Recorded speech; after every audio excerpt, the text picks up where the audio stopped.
अस्सलाम वालेकुम। तो भाई लोग, अगर हम बीटीसी की क्विक अपडेट के बारे में बात करें तो मैं स्टार्ट करूंगा कल शाम से, क्योंकि कल शाम नहीं है, सब लोग बोल रहे थे कि इधर जो है बियरिश फ्लैग बन रहा है, बियरिश फ्लैग बन रहा है। तो अगर मैं असल में 4 आवर्स का टाइम फ्रेम ले लूँ ना, तो इस इधर असल में नहीं है, सिमेट्रिकल ट्राइंगल बना चाहिए। ये वाला आपको नज़र आता है ना, सिमेट्रिकल ट्राइंगल। नो, तो ये वाला बन गई थी। तो इधर जब ये बन गए तो सब लोगों ने शर्ट की पोजीशन ओपन किया, हम लोग भी बैठे थे ना। तो इसलिए मैं कहता हूँ कि आपको सिग्नल फॉलो करना नहीं चाहिए, क्योंकि सब लोग बोल रहा था कि मार्केट इधर से नीचे जाएगा, नीचे जाएगा, सही है। तो लेकिन जब मार्केट ने इधर ब्रेकआउट दे दिया, सही है, तो वो ऊपर की तरफ दे दिया। तो जिन भाइयों को इलम था, जिन भाइयों को पता था, तो उन लोगों ने अपनी शर्ट की पोजीशन के बजाय लॉन्ग की पोजीशन ओपन किया, सही है, और इधर एक अच्छा टारगेट पकड़ा, सही है, इस जोन पे। जबकि 22,500 तक मार्केट गए, सही है। मार्केट किधर से 20,300 से डायरेक्ट 22,500 तक गया, सही है। तकरीबन कम से कम 1200-1300 मार्केट ऊपर गया। तो इसलिए मैं सब भाई से कहता हूँ को सिग्नल फॉलो करने से अच्छे आप लर्निंग करो। लर्निंग आपके लिए बहुत बेहतर है ना। आप जब तक सिग्नल फॉलो करेगा वही टाइम तक आप लोग लॉस करेगा, सही है। अगर मैं छोटा टाइम फ्रेम की बात करूँ ना, फॉर एग्जांपल 15 मिनट्स का, सही है। तो अगर हम छोटा टाइम फ्रेम की बात करें ना, तो इधर अगर मैं आपको पैटर्न की बात करूँ तो इधर ये देखो, इससे एसेंडिंग ट्राइंगल, सही है, एसेंडिंग ट्राइंगल बना। अगर मैं इसकी टारगेट की बात करूँ तो इसका टारगेट 23,000 तक आ जाता था, लेकिन इसने ऊपर की बजाय नीचे ब्रेक डाउन दिया और मार्केट नीचे आया, सही है। और ये क्यों आई, क्योंकि ये पैटर्न जब बना तो ये रेजिस्टेंस के पास था, सही है। और रेजिस्टेंस ये काफ़ी हाई लेवल का रेजिस्टेंस है, क्योंकि पीछे इसने नहीं है बहुत दिनों तक इधर मार्केट आए और इधर से रिजेक्शन ले लिया, फिर आया, फिर इधर से रिजेक्शन ले लिया, सही है। तो आपको ये जहन में ज़रूर याद आना चाहिए, क्योंकि इधर एक ज़बरदस्त रेजिस्टेंस है और इधर से मार्केट रिवर्स जा सकता है। तो इधर से मार्केट ने ब्रेकडाउन दिया, सही है, और ये आया।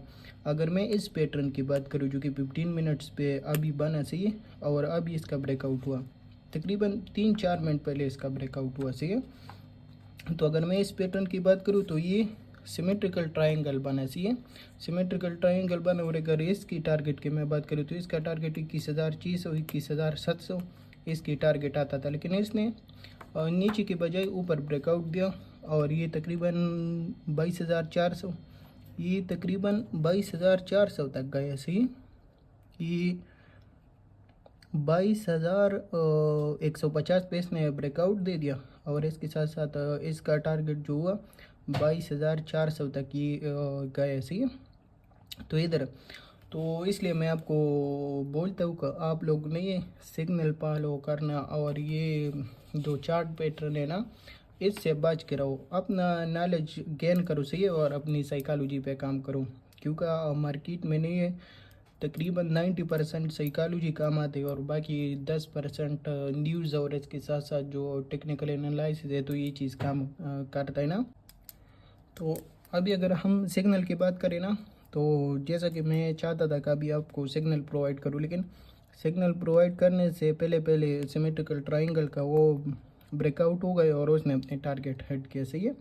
तो अभी इसका जो टारगेट की हम बात करें तो वो तकरीबन 22,500 तक ये जा सकते हैं। और इधर से रिजेक्शन लेके, अगर इधर से मार्केट रिजेक्शन ले लिया, सही है, इस रेजिस्टेंस से, तो अगर इधर से रिजेक्शन ले लिया तो फिर आपकी जो टारगेट की मैं बात करूँ ना, तो फिर टारगेट तकरीबन 22,000, 22,200, 22,100 से इधर तक मार्केट वापस आ सकता है।